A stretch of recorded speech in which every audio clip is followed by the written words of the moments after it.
Bienvenue à Pourquoi pas la chronique des possibles. L'objectif de cette chronique est de vous aider à oser reprendre votre pouvoir personnel et œuvrer pour un monde plus serein, plus joyeux, le vôtre, celui de votre entourage et celui du vivant.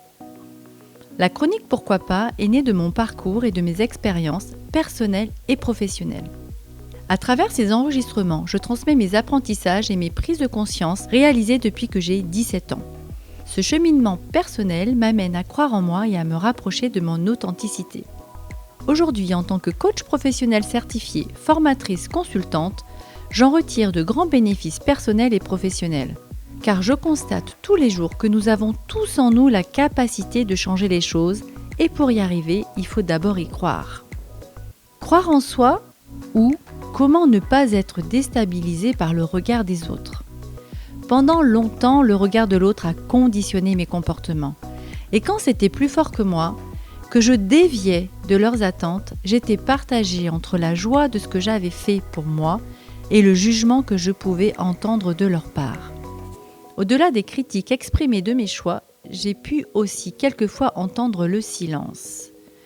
Vous connaissez peut-être cette citation « Il y a des silences qui en disent long ». Savez-vous d'ailleurs que la première forme observable du rejet, du mépris est l'indifférence ?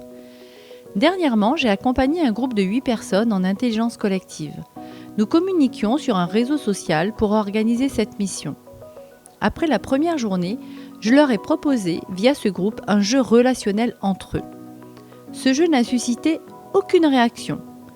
Après m'être posé 1000 questions, peut-être un peu moins quand même, je me suis dit « Et qu'est-ce que ça veut dire de ce système ?» J'ai alors posé cette question lors de la deuxième rencontre. Il y a seulement 2 personnes qui ont exprimé percevoir l'intérêt de dire les choses pour communiquer le plus sainement possible. Les autres percevaient une normalité à ne pas réagir. Combien sommes-nous à être dans des réseaux où certains posent des questions qui n'obtiennent aucune réponse ? J'aime bien parler de rendre visible l'invisible, car cela évite les projections, les interprétations. Cela permet à chaque être de se rejoindre à partir de là où il est. Et si dans le système, cela n'est pas possible de vivre une communication dite saine, c'est-à-dire où les choses sont rendues visibles, comment faire pour ne pas prendre pour soi cette indifférence ou les jugements d'autrui ? Depuis la nuit des temps, le regard de l'autre a été important dans notre vie. En effet, à l'ère de la grotte Chauvet, il était préférable d'appartenir à un groupe plutôt qu'à en être exclu. Le risque de mort en étant seul était élevé. Être attentif au regard de l'autre et à son jugement était un mécanisme de survie. Et en tant qu'être social, nous avons gardé ce réflexe. Et si nous y voyions un avantage plutôt qu'une faiblesse ? C'est en effet une opportunité de pouvoir nous situer dans notre environnement. Le développement de la conscience de soi et de la limite de l'autre est une compétence relationnelle indispensable.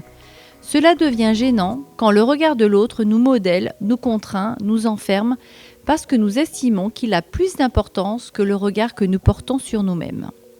Pour commencer à s'en détacher, j'ai d'abord regardé les choses en face en constatant que le jugement de l'autre prenait trop de place dans ma vie. J'ai commencé par en vouloir aux autres en me disant « Mais pourquoi ils me jugent ?» qui pourrait déjà bien ressembler à un jugement que je portais sur eux. J'ai alors fait le choix de nettoyer la porte devant chez moi. Je n'avais que ce pouvoir-là. J'ai décidé d'arrêter moi-même de juger les autres. Peut-être connaissez-vous l'effet miroir. L'effet miroir nous invite à voir en l'autre un miroir grossissant de nos comportements. Ainsi, quand un comportement d'un autre m'agace, je me demande « En quoi ce comportement est aussi en moi ?» J'ai également fait une deuxième chose. J'ai appris à distinguer l'être et le faire pour ne pas me sentir blessée. Au lieu de dire « je suis bête » ou « je suis nul », je vais plutôt observer ce qui est bête ou ce qui est nul. C'est souvent une action, un comportement. Je vais avoir tendance à remplacer mes phrases par « mon comportement est à côté de la plaque, mon action est mauvaise ». On peut modifier un comportement, on peut ajuster une vision des choses, mais pouvons-nous changer notre être profond ? Je ne le crois pas. Et enfin, il y a le juge extérieur et le juge intérieur. Notre censeur interne, notre petite voix, pourrait bien être le juge le plus sournois. Il est un mélange de tous les jugements avalés depuis l'enfance que nous avons en nous et qui nous guident dans notre vie. Et dès que nous agissons, cette petite voix nous parle et nous juge. Entendre cette petite voix est déjà un premier pas. Verbaliser les mots prononcés par cette petite voix pourrait être le prochain. Et enfin, voir comment notre juge interne nous a aidés jusque-là pourrait nous permettre de ne plus lutter contre, mais d'accepter sa présence pour mieux s'en détacher. J'ai envie de vous raconter l'histoire du grand samouraï, un conte zen. Près de Tokyo vivait un grand samouraï déjà âgé, qui se consacrait désormais à enseigner le bouddhisme zen aux jeunes. Malgré son jeune âge, on murmurait qu'il était encore capable d'affronter n'importe quel adversaire. Un jour, arriva un guerrier réputé pour son manque total de scrupules. Il était célèbre pour sa technique de provocation. Il attendait que son adversaire fasse le premier mouvement et, doué d'une intelligence rare pour profiter des erreurs commises, il contre-attaquait avec la rapidité de l'éclair. Ce jeune et impatient guerrier n'avait jamais perdu un combat. Comme il connaissait la réputation du samouraï, il était venu pour le vaincre et accroître sa gloire. Tous les étudiants étaient opposés à cette idée, mais le vieux maître accepta le défi.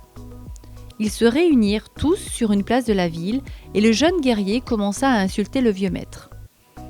Il lui lança des pierres, lui cracha au visage, cria toutes les offenses connues, y compris à ses ancêtres. Pendant des heures, il fit tout pour le provoquer, mais le vieux resta impassible. À la tombée de la nuit, se sentant épuisé et humilié, l'impétueux guerrier se retira. Dépité d'avoir vu le maître accepter autant d'insultes et de provocations, les élèves questionnèrent le maître. « Mais comment avez-vous pu supporter une telle indignité ? Pourquoi ne vous êtes-vous pas servi de votre épée, même sachant que vous alliez perdre le combat, au lieu d'exhiber votre lâcheté devant nous tous ? Si quelqu'un vous tend un cadeau et que vous ne l'acceptez pas, à qui appartient le cadeau ? Demanda le maître. À celui qui a essayé de le donner, répondit un des disciples.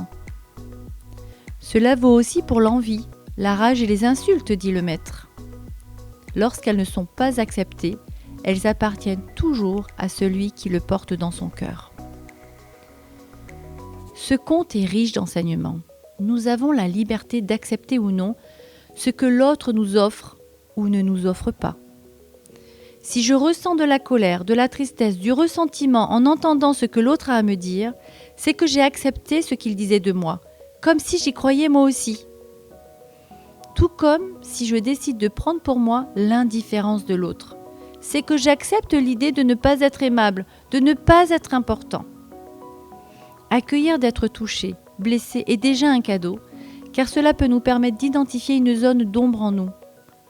Comprendre ce qui se joue pour nous pourrait être la deuxième phase. La troisième pourrait être la phase de l'autodérision. Rire de tout cela. J'ai appris à rire de moi, avec l'autre d'ailleurs. Cela m'arrive de me moquer de mes comportements dysfonctionnants, et cela amplifie mon humanité. Je prends alors de la distance émotionnelle sur ce que les autres peuvent penser ou sur leur indifférence à mon égard. Je gagne à la fois en liberté d'être et en humilité. Mes relations avec les autres sont alors plus fluides, plus légères, plus authentiques, car je suis moins en vigilance sur ce qu'ils pourraient penser ou dire de moi.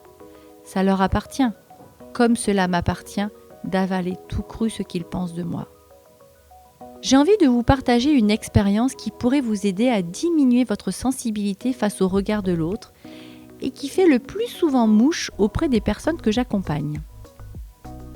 Pour cela, vous aurez besoin d'une feuille et d'un crayon. C'est une expérience en 6 étapes.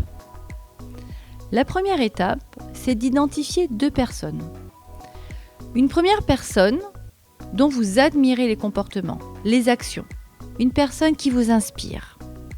Et une deuxième personne dont les comportements vous mettent mal à l'aise, voire vous n'aimez pas du tout ses attitudes.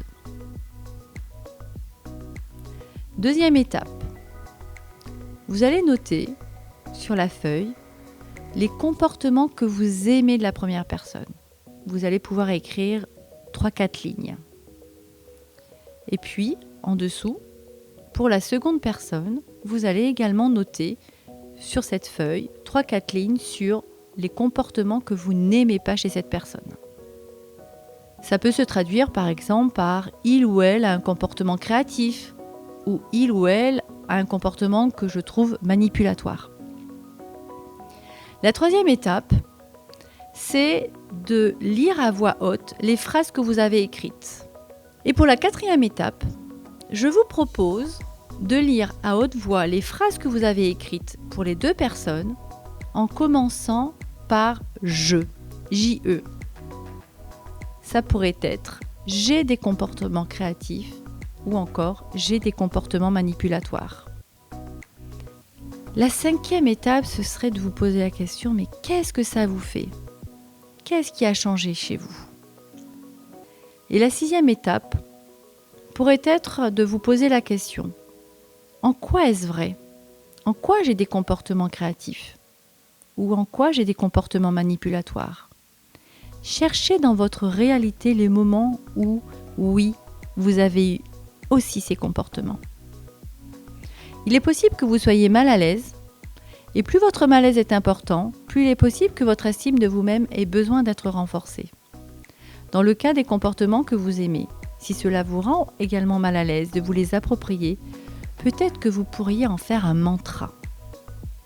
J'aimerais terminer cette chronique en exprimant que croire en soi, c'est avant tout faire la différence entre qui nous sommes et ce que nous faisons, et c'est refuser que l'autre nous définisse.